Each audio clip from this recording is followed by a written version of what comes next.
And welcome back to another episode of Friday Night Counter Attack. And we're out of football season now at the moment. So congratulations to Villarreal and congratulations to Chelsea for winning their European competitions. I obviously have recovered from Man United losing to Villarreal, so I was very unhappy over the last couple of days. But it's all well and good. I had a nice little bank holiday weekend. Salim and I had a nice little trip to London, which was fun, following Brentford's win to the Premier League when they won against Swansea. So Salim, how was your weekend? You okay? Yeah, it was good. Saturday was probably the better day. Yeah, really enjoyed it. It always just goes so quick. Like it's nearly Monday. Well, not Monday, but Tuesday all over again. And another week at work, and then back to it again. The cycle as we go. But yeah, I wish I sort of spent more time in London. That's my only regret, to be honest. You? Yeah, kind of the same, really. I wish I could have stayed for an extra day on Sunday and we could have done some more exploring, really. And it was quite fun. But I thought, you know what, it's all well and good. Back to work tomorrow. We've had a good little couple of days of rest and we can go again. But today we're going straight to our focus on the Euro 2020 or Euro 2021. So I've invited one of my football colleague, my football scouts from Lisbon, Portugal. So I'm not really sure how I need to introduce Filipe Neves, because Filipe Neves is actually quite a legend in Lisbon football scouting, in Portuguese football scouting. He's going to go and say, "Oh no, I'm not," but he actually is. He's scouted at many clubs around Europe and around the world in South America as well. So Felipe, thank you very much for coming onto the podcast. How are you today? Yeah, great. First of all, thank you very much, guys, for inviting me. And thank you very much for a kind word as well. So I am not all of that, but definitely I'm here to have a chat with you guys and all the community. So thank you very much once again for inviting me. No, you're very welcome. Thank you very much. And thank you for speaking in English as well. And obviously you speak in English because you worked at Tottenham Hotspur for a couple of years once upon a time. And English is as good as I wouldn't say Spanish. My Spanish is poor. My Portuguese is non-existent. So I'm not going to pretend to speak Portuguese or Spanish today. But no, speaking of Portuguese, you are Portuguese and we have the Euro 2020 is coming up, and Portugal are the holders of Euro 2016, and the holders of the Nation Cup as well. So Portugal have it all really to lose and all to play for this tournament. So let's hear your first impressions of how you think Portugal are going to do this tournament around Felipe. So you got France, you got Germany, and you got Hungary in your group. Sorry to interrupt. Sorry, carry on. Yeah, so we are in the so-called group of death. So this will be tough, but may or may not leave one of the favorites out. With eventually of three teams move forward to the next stage.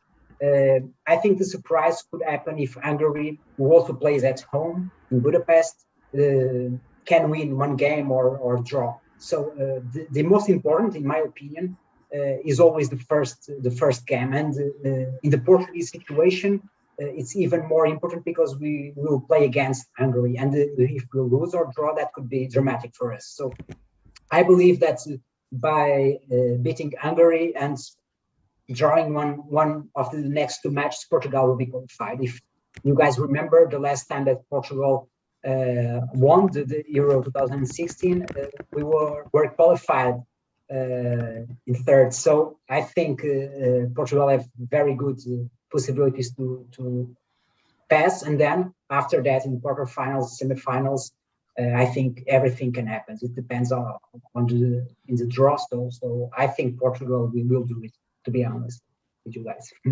No, that's good to hear. And it's good to hear that you're optimistic about it as well, because you really have nothing to lose. Because when you look at your team and your squad in 2016 compared to even your team in 2019 compared to the team and the squad that you've got now, the quality of play that you have is ridiculous. And the fact that you've got so many players who've had really good seasons, the likes of Cancelo, the likes of Ruben Diaz, Diogo Jota. I know you think there's better players attacking-wise than Diogo Jota, Felipe, and obviously Bruno Fernandes, who are all coming up to kind of be the supporting cast to Cristiano Ronaldo, who obviously this could be his last European Championships, and this could be Cristiano Ronaldo's last dance. But Salim, I just wanted to hear your thoughts, because I know you're a big Cristiano Ronaldo fan, just like a lot of us on Friday Night Counter Attack. How do you think Cristiano Ronaldo will fare in his tournament going forward against Hungary first? Then you got Portugal, then you got France in the group stages, and I think they played France in a friendly, didn't they, Felipe, as well? Yeah, and we played also in the Nations League. In the Nations League as well. Yeah. That's true. Sorry, Salah. I'd probably, yeah, sorry, I'd say the one thing, the key thing about Ronaldo is that he's adapted his game. So he's a lot different player as he was when we sort of remember him maybe 10 years ago, even a bit more, 15 years ago. So he has adapted. He's still the main man for Portugal, I'd say. I still think he'll still have a big tournament. And I still think that not even this tournament probably will even be his last tournament. He can still turn up at the World Cup as, still as their leader and their best player. But I think the main thing for Portugal is that the other players have improved around him now. I don't know what you think, Felipe, but I think you've got a better overall team. I don't think I've seen a Portugal team this strong for quite a while. Even I think this team is probably better than the one that won the Euros in 2016.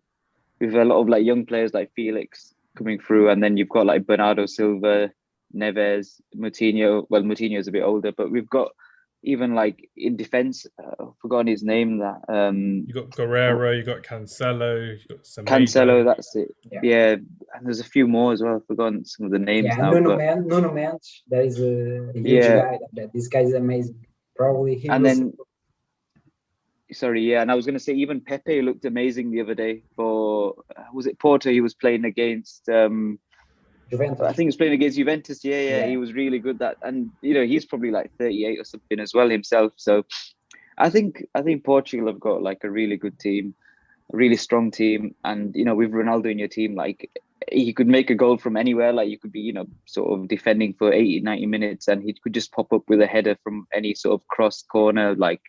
He could score from anywhere, any type of goal. So you can't write Portugal off. But I think the main thing this time is that we won't see Portugal as underdogs as much. We could see them as sort of a bit more less of an underdog, but more towards the favourite part, because they've got a good system in place, and they play some good stuff too.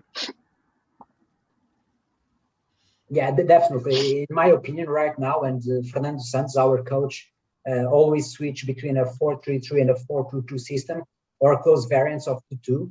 So most recently, during the Nations League, he settled on 4-3-3 with Ronaldo in the middle, and then with Bernardo Silva and Diogo Jota as well supporting him. So I think that probably will be our attack. The doubt is the midfielder, because Fernando Santos sometimes is a really conservative guy, and he can play sometimes with the two defensive midfielder, usually William Carvalho from Betis, and also Danilo Pereira from Paris Saint-Germain. But we also have Renato Sanches, and definitely I think Bruno Fernandes will be Bruno. Yeah, Bruno, that's the one I forgot. And Ruben Diaz was the other one I forgot as well. Yeah. Those two are going to be big names for you as well. Yeah. But I think Ruben Neves, it depends of the match. I think with Angry, for example, we will probably just one central midfielder, but with France and Germany, probably we'll have two defensive midfielders and have probably Bruno Fernandes supporting Ronaldo. In the back, I think it will be really easy. We'll have Ruben Diaz and Pep. I think these two guys will be the star 11. And on the right, I think it will be Cancelo, and on the left, I think will be Nuno Mendes or Guerrero. I don't know if you guys know about Nuno Mendes. Nuno Mendes is an amazing player. Yeah, he's a complete fullback. I learned about him obviously through FIFA and Football Manager, but ever since I saw him on Football Manager and FIFA, I saw him for Sporting Lisbon as a left back and a left wing back, as someone who is actually one of their key components that why they won the title in Portugal as well. Because if you look at your squad that we've just mentioned now, between yourself and Sal and Felipe, you've got a lot of champions in there as well, not just for Ronaldo, but you've got people like Renato Sanchez, who's won the league with Lille. You've got Nuno Mendes, who's won the league with Sporting Lisbon, and you've got someone who I think is quite underrated and has scored really quite a lot of important goals this year, in Andre Silva for Frankfurt. So you know how you mentioned the 4-2-2-2? That's something I thought would be quite nice for me to watch as Portugal, with Ronaldo and Silva up front as the two strikers. But it's just how Santos plays his team. It's just how you end up playing, because you've got 26-man squad and you've got players all over the pitch that can cover both 2-3 different positions, which is really good to see. And obviously you've got Sergio Oliveira, who's really good for Porto in the Champions League. And when you look around this team, it's not just Ronaldo and like squad players from other teams like Eder, he couldn't even get into the Swansea team after winning the Euros for Portugal. So he wasn't all that afterwards, unfortunately. Then you've got players like Diogo Jota, who's been really good for Liverpool. You've got Pedro Goncalves, who's billed as the next Bruno Fernandes as well. So he's been rated at 50, 60 million pounds or 60, 70 million euros at the time as well. So it's quite exciting as a Portuguese fan, I would imagine. But it's just if you can kind of mold this team together and make this a greater team. But I just wanted to ask you for the next question is what differences have you seen from the Nations League to this tournament coming up? Have you seen any major differences or not so much? In my opinion, and we never mentioned João Felix. João Felix from Athletic Madrid. If these guys start playing, it will be crazy because he's a really good player. And I really don't. I think he will not start in the beginning, but I think he will be a really good substitute for our team. But answering to your question, I think the big difference here, and we only lost one match again against France at home. We draw at Parc des Princes. So I think that Portugal right now, and we will play against probably the two worst teams for us because Portugal never win against Germany and against France. So it will be much easier for us to play against England, to be honest, because we have a very good record. But against Germany and France is not so good. I think that will be a very competitive match, both of them. But as I mentioned before, I think the key here will be Hungary. That if Hungary will win 1 point against Portugal, France, or Germany, that will make the difference. But I think right now Portugal are really prepared for this competition. We have a really conservative coach, but more focused in results. So it's good for us. In the past, we play a lot, but we never win a thing. If you guys remember 2004 or 2010 or 8. So right now, I think we are not the underdogs. We are not like, for example, Spain, Germany, France, even England. But I think we are like Belgium. We could be a good surprise for the championship. Yeah, 100%. And that's something I see as well. Sorry, Salim, I wanted to hear your thoughts on that. That's exactly what I said. Basically, like they're not like underdogs anymore, how they were. Like I think part of the problem is that people probably don't know about Portugal. That like sort of, I think people are going to underestimate Portugal. I think not that they don't know them. I think they're going to underestimate them. So I think they're going to surprise a lot of people. Like we didn't even know like Ruben Diaz was this good, for example, or like Bruno before he joined United. We didn't know he'd be this good, but Portuguese fans probably knew about this from a long time. So I think they're gonna surprise a lot of people. I think they could win it again. I think the main thing for them is getting that balance between getting people like Diaz and sort of Bruno and these guys that tournament experience, but also keeping Ronaldo in that sort of prime as well. So I think if they can have both of them at the same time, they can definitely win this and the World Cup. They need both of them factors like to come at the same time, not Ronaldo to be too good and the rest of the squad not good enough, and then not the rest of the squad to be really good and Ronaldo sort of faded off. So they need it just needs to happen at the same time for them. That's what I think. Yeah, I agree with that. I think it's going to be fun because you're going to have a core of Patricio would be your number one, wouldn't he? Not him. Is it him over Lopez? Yeah. So be Patricio, then you've got a core of probably Pepe and Diaz, that centre back. Then you've got Bruno Fernandes, you've got Danilo starting, and then you've got Ronaldo all throughout the spine of your team, so the middle of your team. And I didn't think that would really waver. Like you're not going to rotate it over the tournament unless you win the first two games and you can rest some players. But I doubt that will happen in the Euros. Yeah. But I mean, you could do that, but I think that's just kind of like Salim said, the fact that there are other teams in the tournament that are getting bigger praise and bigger hype. Like in England at the moment, England are getting all the praise and all the hype because of the likes of Mason Mount, Phil Foden. You got all these people coming through, Trent Alexander-Arnold, and you're just there like, oh yeah, this is going to be an amazing tournament. We're going to do really well. But as a Portuguese fan, how do you see the England national team as an opponent for yourself? Like, would you think that your team could be our team, or do you think we've actually got a strong team coming up with the likes of Harry Kane being there, Maguire might be fit again, Henderson might be fit again? But how do you kind of see the England team, Felipe, as an opponent from a neutral point of view? Yeah, so in my opinion, England is always a strong contender, especially when playing at home. To that extent, I believe that the new Three Lions generation players can surprise because we have players like Mount, Sterling, Kane. All of them are top players. However, I think their lack of experience, some of them, when compared to teams like France, Germany, Spain, can be important in decisive moments. So quarterfinals, semifinals, and final, the experience usually supplants the reverence of age. However, I think England is definitely one of the big teams in the tournament, and I don't want to play with England, to be honest with you guys. Only if you guys tell me that we can go to penalties, and then No, that's not happening. That's not happening, Felipe. Not penalties anymore, especially after. Oh no, we're not doing penalties in Portugal ever again. I really think England. I think you guys need to have these extra lucky in the decisive moments because this lack of experience sometimes can be against you guys. Because we always try to start really strong. I remember Rooney in 2004. He played really decent.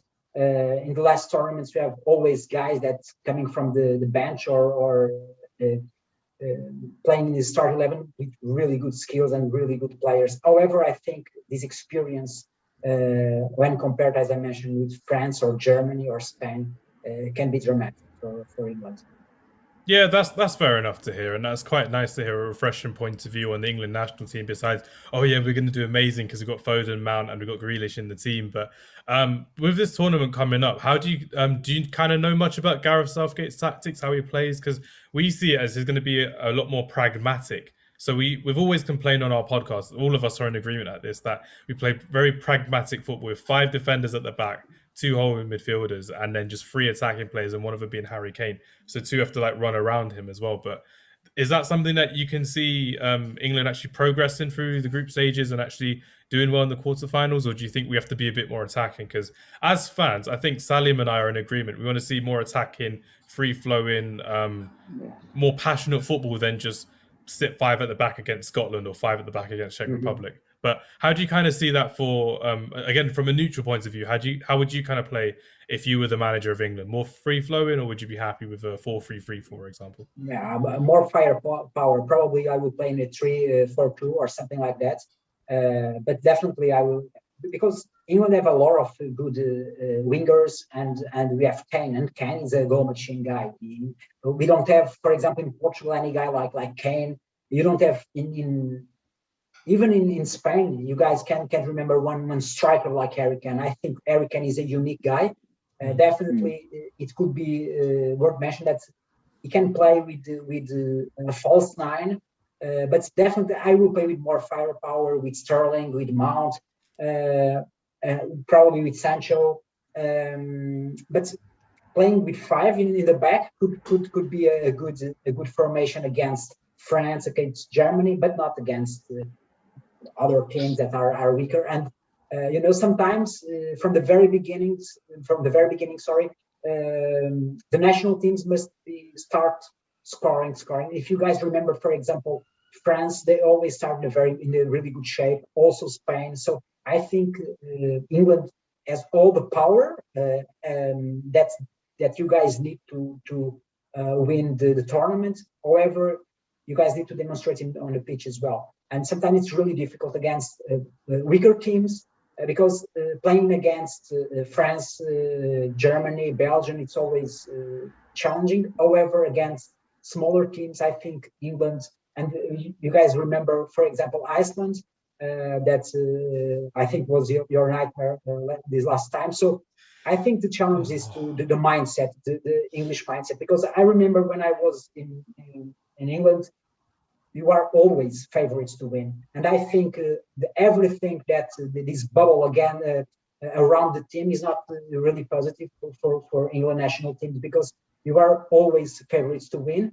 And there is a lot of pressure. So I think players like Kane, Sterling, and Mount, I think they can solve the game, but Southgate should be the key for this tournament, because it depends how Southgate will approach the match against smaller teams and bigger teams as well. Yeah, definitely. 100% agree with that. The fact that Southgate has to find the key to actually winning a tournament with this current generation of English talent as well. So we've just talked about our English talent that's coming up with the likes of Mount, Foden, Grealish, everything like that. I just wanted to hear more about the Portuguese youngsters. We mentioned Joao Felix earlier. We mentioned Nuno Mendes earlier, but I just want to hear about Nuno Mendes, Joao Felix, and I just want to hear more about Pedro Concalves as well. Okay. Concalves? I just want to know, Gonçalves. Yeah, it's yeah, difficult for you guys because of the accent. Yeah. the accent under the sea, Yeah. yeah. But no, I just want to hear about these three players coming up because obviously Joao Felix, I've mentioned to you in the past, Felipe, I'm a big fan of him, but is not in the right system at Atletico Madrid. He's won the league, but he's not playing free-flowing attacking football that I've seen at Benfica for him, especially in that run they got to the quarterfinals or the semi-finals against Frankfurt. Yeah. He did really well against them. But I just want to know kind of your thoughts on, again, Nuno Mendes, Concalves, and Joao Felix for us. For me, they're your top three young players coming through for the next generation. But if Yeah. you think anyone else is coming up, you can just tell me and educate me about that, which would be Yeah. good. Okay. So you have a deep knowledge about the Portuguese talents. So that is very very good to hear. So yeah, regarding Nuno Mendes, I think he will be definitely a good surprise because I think between Guerreiro and Nuno Mendes, I think Nuno Mendes can start playing. So Nuno Mendes is a complete full left fullback. Mendes is strong and physical, but also really versatile. So he can play as a left-sided center back. He has developed a great positional sense and understanding of the game and work rate of an engine, in my opinion. So he's really energetic, consistent, really aggressive player. Liverpool, Man United, Real Madrid, all of them have expressed their interest in this season, and I think that one of them will winning the race for his signature. Hopefully, that he can go to a club that continue to develop. But I think Nuno Mendes will be the biggest name in national team, young player. Yep. Regarding João Felix definitely is a huge player. He won the Golden Boy. He also played very well in Benfica. However, in Atletico Madrid, as you mentioned, the system and Diego Simeone mentality, I think it's not good for him. For example, if he goes for Man City, even Man United, I think he will be a completely different player because he's really good with the ball, very technical player. So I think João Felix, if he leaves Atletico Madrid, I think he can be one of the best players around the world. Also, in my opinion, he needs to change his behavior because he acts as a pop star sometimes during the matches. Really? Think, yeah. Has he got an attitude already or like an arrogance already about it? Yeah, sometimes yes, because he has a lot of technique and sometimes it's not good for him to have. You remember, you guys, when Ronaldo started playing in Man United 2003? If you guys remember, Ronaldo always trying to dribble the players. Then Sir Alex Ferguson started to saying, "You can't do this here. You must develop your skills. You must be a team player." And after that, Ronaldo was completely winger and then center forward. I think João Felix needs to continue to develop and continue to climb this ladder. So I think João Felix could be a good surprise as well, but I really don't know. To be honest, I think I rely more in Diogo Jota than in João Felix. No, I understand that completely. But would you say Joao Felix's best position is on the left hand of the three, or would you say like behind the strikers? No. In my opinion, he's a false nine. He can play in every position in front. However, I think as a false nine or a striker, but a forward, supporting Ronaldo between Bruno Fernandes and Ronaldo, I think this could be a really good combination. However, I think our formation and our system will not have João Felix in the start 11, in my opinion. Sorry to interrupt, but Salim, did you just hear what he said? He said Joao Felix with Ronaldo and Bruno Fernandes. Imagine a front three like that in our national team. That's just ridiculous. One of the best players of all time, one of the best players Man United have had in a long time, and one of the best upcoming talents in world football. That's just ridiculous. Sorry, Felipe, for interrupting, but like that front three would just be amazing. But it was nice to hear about Joao Felix. I really like him. I really think he's going to be a top player in the future. But I didn't know about the attitude problem, like you said, about trying to be the main man already. But he's won the league title. Hopefully, he does a lot more in the future for Portugal as well. And sorry, the last player was Pedro Gonçalves. Gonçalves, yes. Pedro Gonçalves, also known as Pot. Pot in Portugal, we call him Pot as well. He's a really good player, attacking midfielder. I think he is not the new Bruno Fernandes, to be honest, because he always play in the right or left. So he's like a guy that can have a free role. Bruno Fernandes is more center. So I think Pedro Gonçalves is a little bit different. However, he was the top goal scorer here in Portugal this season.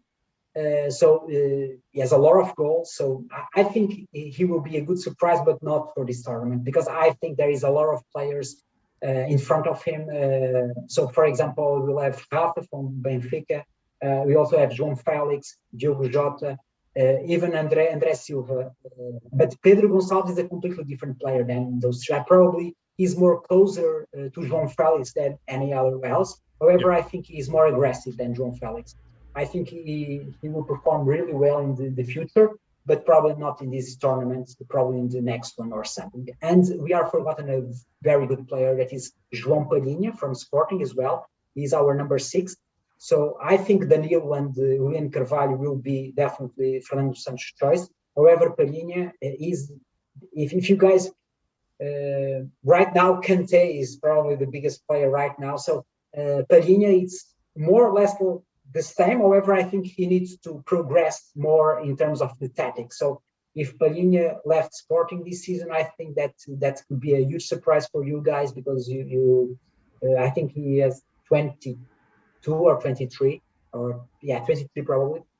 So he's a really good player, and hopefully he will transfer to England and then he continue to progress. Just not at Manchester City. We don't need another Manchester City Portuguese player there who's going to take the world by storm again. But that was Joao Palhinha for Sporting Lisbon as well. I was going to say, what about Pedro Neto? Is he not in the team? He's quite good for Wolves. Was he injured? No, he's injured. Yeah, he cannot play. Yeah, he had a good start to the season as well, Pedro Neto, which was good as well. But thank you very much for going through the young players of the Portuguese national team that's selected as well. But I wanted to know, I think Salim wanted to know, I think everyone kind of wants to know more about your number 7, the main man, Cristiano Ronaldo. So me being a Man United fan and everyone being like Ronaldo fans, we want to know what it's like kind of supporting Cristiano Ronaldo as a Portuguese fan. Like, how is he to support? How was it watching the Euro 2016 tournament with Ronaldo kind of taking a charge against Hungary, the game against Wales, obviously, and obviously being injured in the final? So I just want to know your thoughts about, obviously, Cristiano Ronaldo. Can he do it one more time for you? And do you reckon this is kind of his time to bring the new generation with him, really? Because we've just mentioned a lot of exciting young talent in Portugal that we believe, or I believe, could end up winning a couple more trophies. But do you think Cristiano Ronaldo can do that? Sorry, we'll just start from the beginning. Like, how is Cristiano Ronaldo to you as the Portuguese national? So for me, Cristiano Ronaldo is the best. Probably with Eusebio, because Eusebio here is the big reference for us as well.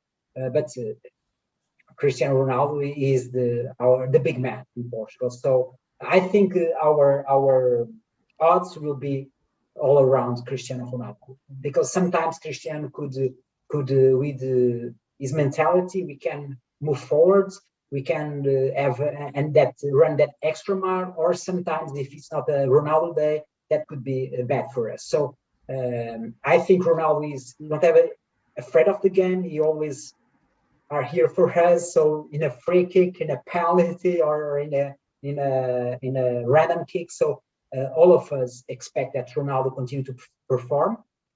He's a huge athlete, so I think he will go for for the World Cup at least. But definitely, I think all the colleagues from the national team respect Ronaldo and understand that Ronaldo is one of a kind. So alongside with Messi, probably we'll need Mbappe or Haaland, Neymar. So they are in a different path.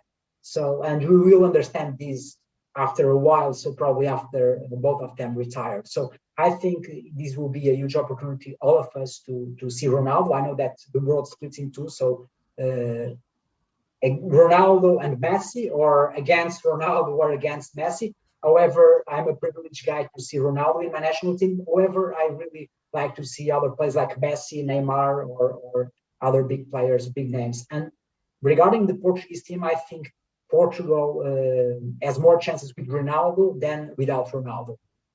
Also, the respect and the other teams, and also when you have players like Ronaldo, the center back or the right back are always looking to Ronaldo, and then you can have João Felix, Diogo Jota, or other players to be left alone, and then to leave alone, and then they can score. So I think the influence of Ronaldo is more than we can see in our team. No, that was really well explained as well. But Salim, I just wanted to know from yourself as well, being someone who's a big fan of Cristiano Ronaldo, and I mentioned before it could be his last dance, and you mentioned that he could easily go to the World Cup, and Felipe's agreed with you as well. But do you really think this could be the first time I can't remember the last time when it happened. Spain, I think it was 2008, 2012, when they actually retained the European Championship. Do you reckon Ronaldo being the captain, the leader, the talisman of Portugal at this moment in time, obviously their most cap player with 170 caps and the top international scorer of 102 goals as well. Do you reckon this could be another time where Cristiano Ronaldo could actually dominate a tournament? He can actually, may not, obviously, everyone will laugh at him for not being in the final and not scoring or whatever, but that must have been amazing to actually win a trophy for his country and being that leader. But do you think Cristiano Ronaldo can actually inspire them to actually win another European Championship and keep it on the bounce for Portugal? Do you reckon that could happen, Salim?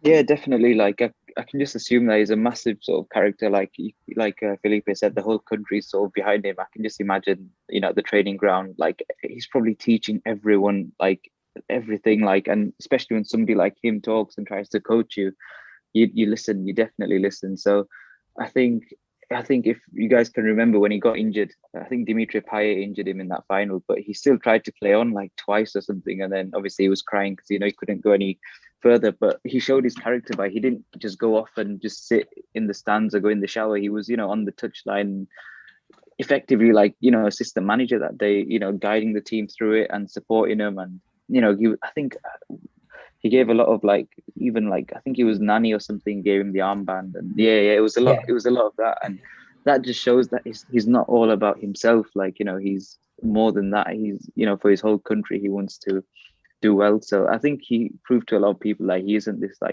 arrogant one man person. So I think his character and sort of his experience will help guide the younger lads, and hopefully if they listen to him and if they can play together, then definitely they'll, even if they don't win this Euros, I think that the experience they can all get together from this tournament, they can definitely bring into the World Cup.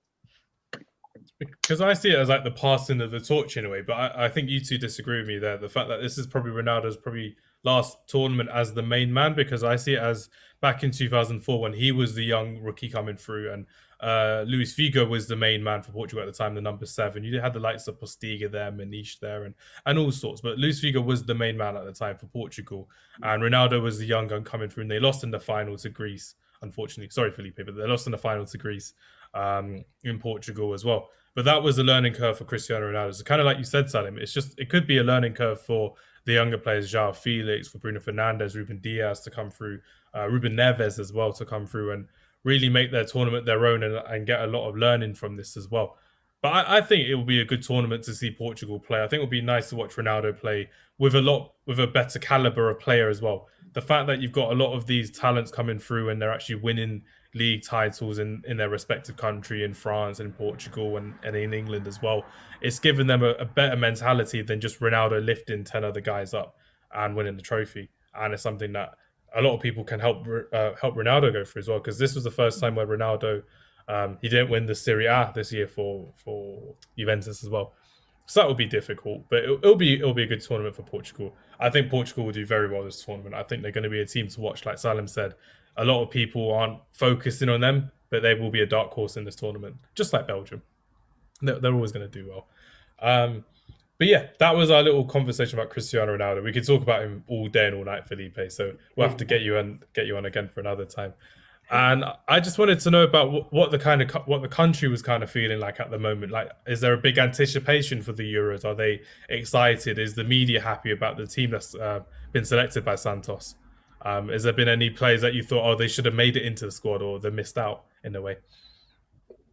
No, to be honest with you guys, I think this COVID situation, I think it's the national team right now is even more important to us, to all of us. So I feel that in terms of quality, in terms of players with ability and playing for top teams, this Portuguese squad is up there with the best. Yeah. So the country right now, we are really supportive, and right now we really rely on Fernando Santos. Sometimes he can be a really conservative coach. However, we won last time, so no complaint about that. I think all the Portuguese are with the national team. We call it Seleção.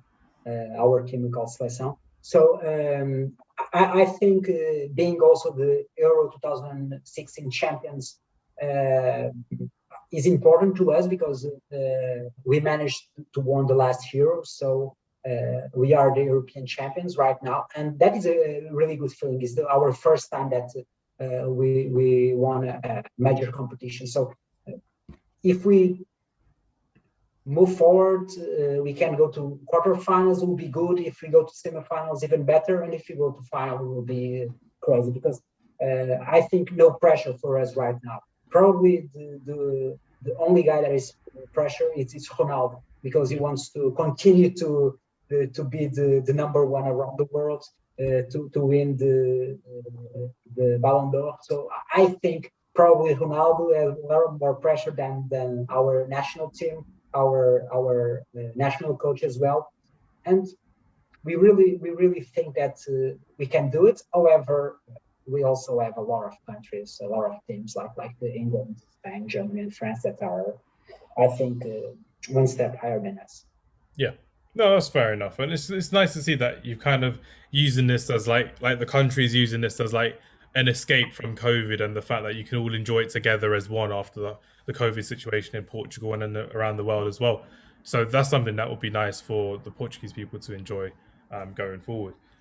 Just to break it up, we tend to do we make it like a 5-a-side or a 6-a-side for our guest that comes on, but obviously because you're Portuguese, Felipe, we're doing an all-time 6-a-side Portuguese side. So this is from past and this is from present, not really the future because we don't know who's going to be in the future. But Felipe, you can start us off being our guest. So you can have a goalkeeper and you can have 5 outfield players, or you can have no goalkeeper and just put 6 outfield players into the team as well. So you go first and we'll have our go at the 6-a-side of all-time Portuguese 6-a-side. Okay, so I would say that on front, Eusébio, definitely, and Cristiano Ronaldo. Luís Figo and Rui Costa. Rui Costa was an amazing player. He was very good. AC Milan, Benfica, I think he played for as well. But AC Milan especially, I remember. Fiorentina as well. Fiorentina. With Batistuta. That was before my time. I just remember him from the AC Milan days, 2004 especially. That was really good to see him play. And at Euro 2004, he was very good against England, if I remember correctly. Yes. Unfortunately. He scored an amazing goal against England in Estádio. Also, probably I will pick Paulo Futre. From Atletico Madrid, was probably the first big international player for us. Yeah. And I would say that behind, I really respect a lot of players, but right now Pepe is a guy that is demonstrating a lot of youth in these last moments of his career. So I would say that I will not go to the 60s or 70s because I would say 6 or 7 players or 10 from Benfica squad that won the European Cup in 61 and 62 against Barcelona and Real Madrid. I could say Costa Pereira, I could say Torres, I could say other names, but I think these 6 that I mentioned is more balanced and it's more actual as well. Yeah, I was just going to mention that. Sorry, I was going to mention like the one player I used to enjoy was Deco.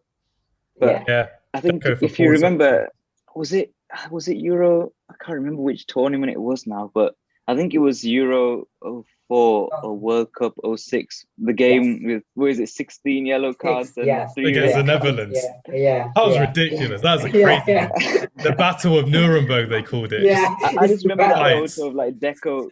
Was it that photo of Deco just sat in the stands or something? That's what I just remember from that game.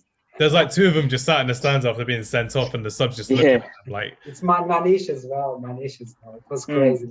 That game was crazy. So crazy, completely crazy. That was the World Cup, wasn't it? I think. Yeah, 2006. Yeah, '06. Yeah, I remember it was like that time. Yeah, we won 1-0. Yeah. And you got through to the next round, and you played England, and after someone you played England, and we don't need to mention the penalties or Carvalho's getting kicked by Wayne Rooney. We'll leave that. We'll leave that. And for that reason, he's not in my six-a-side for Portugal. So for me, I'm going to go for Ricardo in goal. Obviously, because of the penalties that he saved, not just in 2006, but in 2004 as well. Really good goalkeeper. He brought me to tears as a young man, as a boy, I should say. So Ricardo did really well for Portugal, and he was a keeper that I'd probably rate higher than Rui Patricio. Rui Patricio is probably a better keeper, but Ricardo did it more in tournaments for Portugal. Obviously, he didn't because Patricio won the Euros, but I just like seeing more of Ricardo than Patricio. That's the personal opinion. Then I'm going to go for. I will go for Pepe. I'll go for Pep as you pronounce it, as a centre back. He's just been there since 2010 or 2008, if I remember correctly, and is still going at the age of 38. He's got his new lease of life in Porto. So kind of like Iker Casillas, he left Real Madrid, has gone to Porto, carried on his career in a less tough environment, but it's still kind of doing well for his country and is still in his national team. So I have to shout out Pepe there. He's been really well, and he's going to be probably. I was trying to think of a way to try and get Valente in, Nuno Valente. I quite like watching him once upon a time. Salim, Felipe hates Porto, so I'm trying not to put any Porto players in, being someone from Lisbon. So you can see when he stopped smiling when you mentioned a Porto player. That's why I was like, I'm not going to try and put. No, but he's been hyping up Pepe this whole time. Pepe is Porto, isn't he? Ex-Porto. Yeah. He's remembering Pepe from Real Madrid, I guess. But no, I can't. I'm not going to put Nuno Valente in. Actually, I'm going to put Paulo Ferreira. No, I'm not going to put Paulo Ferreira in. I don't like him that much as well. He didn't even play in the Champions League final, Paulo Ferreira. But yeah, got Ricardo, got Pepe. Then it's going to be a front four. So this is where I get to have my fun. So I've got Bruno Fernandes in there because obviously I'm a Man United fan. I've loved him ever since he walked through the doors at Old Trafford. Obviously, he didn't do really well in the Europa League final, but it's had an amazing season for me personally. Then I'm going to go for Luis Figo, who for me growing up was one of the, I think it's changed over the years, but when you grew up, you saw these amazing players from foreign countries, for me personally, as like, they were like larger than life, like Luis Figo's, Zidane, Roberto Carlos, the Galacticos. They were known as these really big players, but now you just see them like foreign games consistently, like we do in England. We see it like every other week, or we see it on the social media. But Luis Figo, someone I would only see on Champions League nights, or I'd see him in European tournaments because I wouldn't have the La Liga channel back when I was a kid. So seeing Luis Figo all the time was amazing, especially in Euro 2004, 2006 especially. I think that was his last tournament as well, Luis Figo. And then it was just really good to see him play as a right midfielder, as a left midfielder. Fun player to watch. Then I'm going for... I picked 4, haven't I? So I've got Nani as my number 5. I was going to go for Joao Felix, but I've seen more of Nani. He's done a lot for, obviously, for Portugal over the years, and it's just something that I'm a big fan of. Nani didn't get the appreciation as a Man United player because he was always the other Portuguese player compared to Cristiano Ronaldo as the attacker. I think they kept trying to compare him to him, but you can't compare anyone to Ronaldo because everyone that United bought after Ronaldo left was, this is the next Ronaldo, this is the next. But people need to understand there'll never be another Ronaldo. There'll never be another Messi. It's never going to happen. It will never happen. Like they always rate players. Like Gabriel Obertan was linked as the next Ronaldo from France, but he never was. But yeah, we'll skip Gabriel Obertan. But Nani, he did really well in Euro 2016 as well. I remember, especially in Euro 2012, he had a good tournament. I remember you playing against, I think it was Germany you were playing, and you had a lot of counter-attacks in that game in the second half as well. So it was like Ronaldo, Nani, I think Almeida was the other striker going forward, or Postiga was the other striker just running forward, and it was fun to see. But yeah, Nani's in that team for me. Number 6 is obviously Cristiano Ronaldo, who I believe is, I'm going to say it officially on the podcast, but I believe he's officially the greatest player of the 21st century for me is someone that I've loved watching as a kid from his years in 2003 to 2004 to now. I really believe he's someone that will go down in history as one of the best players of all time, probably one of the best of the 21st century, because him and Messi, I would say. And it's going to be fun to see him in this tournament. I've loved talking about him properly because we have two other guys on here, Felipe, Rahil, and Arif, who are major Ronaldo fans. So I was really annoyed they couldn't make it today. But it's like a national holiday in England, a bank holiday today. So they were both on holiday. So it's fair enough. But I was like, you'd have loved it today because all we're going to talk about is Portugal and Ronaldo, and you're going to have so much fun. But we're busy, we're away. But no worries. But yeah, Ronaldo for me, he's in my sixth side. He's the captain, and he's probably the one that's going to score all of the goals for us as well. He's going to be the one leading the team going forward as well. So that was mine. Ricardo, going to go for Pepe. It was Bruno Fernandes, then Nani, Figo, and Ronaldo. That's my six. Salim, let's hear your team.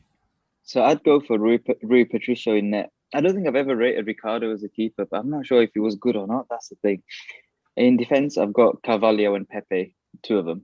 Mm-hmm. And then I've got like a front three of Figo, Deco, and Ronaldo. I'd give a shout out to a player that I used to sign a lot in Football Manager. That's Quaresma. Yes. Yeah, he's a good player. I used to sign him so much in, I think, Football Manager 12 or 13 for Villa every season. I don't know, and he's famous for his outside of the boot, I think it is. Did he score one in the World Cup as well? Was it against Iran? Yes. With the outside of the foot, yeah. So he's that's amazing. He's famous for it, yeah. Mm. I don't know, I used to rate him. I used to enjoy watching him, but I don't know if he's still got it, but he used to be a really good player. So you got Ronaldo, Deco, Figo. Then you got two defenders, Carvalho, Pepe, and Patricio. So Felipe, whose team's better out of mine and Salim's? Whose team would you not want to face? I would say that I would pick three for each team. So I would say that Ronaldo is the institution definitely, but I really like Deco and Quaresma. I think Quaresma is a really underrated. I think Quaresma. It's a really fun story. Ronaldo and Quaresma came up in the same squad of the Sporting, and all of the guys here in Portugal, my colleagues, scouts, all of them say Quaresma is better than Ronaldo. All of them. And Quaresma, in my opinion, is a huge technique if you compare to Ronaldo. But Ronaldo has all the brain, this mentality. And Quaresma, he went to Turkey to play in Besiktas, and I think he managed really bad his career. He went to Barcelona, but he never played there. So I would say that he's Sir Alex Ferguson changed Ronaldo. So I think this is the key. I was going to say, I've got two questions really. So obviously, like, we know Ronaldo's mentality is different level, but I was going to ask, so do you remember that goal that Ronaldo scored against Spain where he went past like, I don't know, 4 players and he chipped the keeper, and then Nani it was Ronaldo and Nani and Ronaldo are really friends. Yeah, they're really close. Ronaldo was really pissed off because it will be one of the best goals ever seen. Yeah. So it was crazy. It was, I think, in Stadio da Luz, so it was crazy against Spain. And Spain was the former good team then. The world champions, and it's Portugal, Spain. It's always like I would say that Scotland, Germany, and England.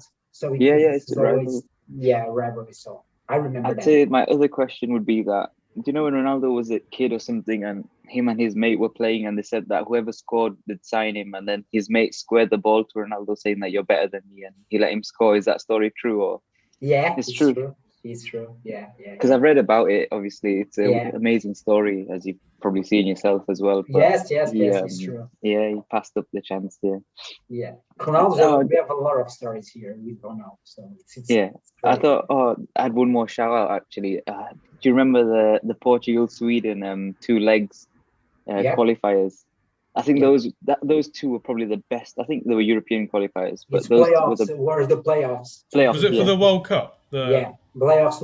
Ibrahimovic against Ronaldo. Yeah, that was it. I think that's probably the best sort of playoffs I've ever seen, like ever. And it was he got a hat trick in one game, and unbelievable that was.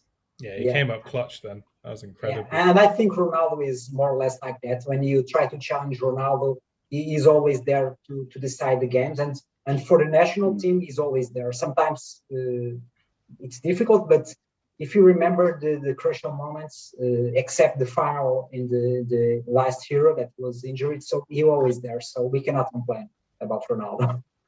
No, he was still there though. Like, he was still there actively, and he did try to play. What more can you do? Yes, definitely. It was amazing, when I saw Ronaldo injured and crying, I mentioned to my colleagues, my friends, I mentioned to them, we will win right now. We will win for Ronaldo. The players will win for Ronaldo. So I think we were the underdogs at that time, and France already think they were champions, and all the behavior was like, oh, Portugal didn't play a thing during the whole tournaments. It was okay for us because we didn't play a lot.